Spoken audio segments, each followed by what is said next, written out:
At the crack of dawn, Venetian spice merchant Antonio Bertucci would rise to prepare his market stall, arranging exotic spices from distant lands in ornate wooden containers to entice the city's wealthy patrons. Each evening, he'd meticulously record his inventory and earnings, calculating the value of saffron by the strand, worth more than its weight in gold, and planning his next trading voyage. When his galleon was prepared, Antonio would embark on the perilous 6-week journey across the Mediterranean, braving pirates and unpredictable storms, all for the promise of exotic treasures from the east. The journey was fraught with danger. Many merchants lost their entire fortunes to the sea's wrath, or to the curved blades of Barbary corsairs who prowled these waters.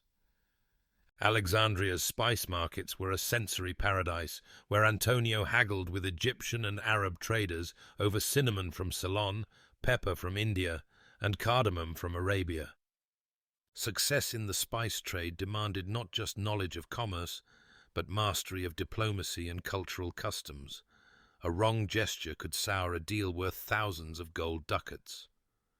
Back in Venice, Antonio's exotic wares would transform bland medieval cuisine into culinary masterpieces, earning him invitations to the finest noble houses where his spices were worth their weight in political influence. Beyond cuisine, his spices supplied apothecaries who prescribed pepper for fevers, ginger for digestion, and cloves for toothaches, medicines that commanded prices only the wealthy could afford.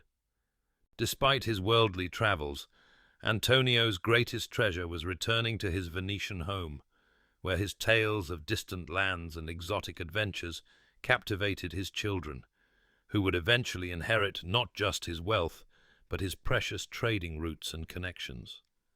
After decades traversing the dangerous spice routes, these merchants had transformed not just their own fortunes, but the very culture of Europe, introducing flavors, medicines, and ideas that would forever change the continent long after their final voyages came to an end.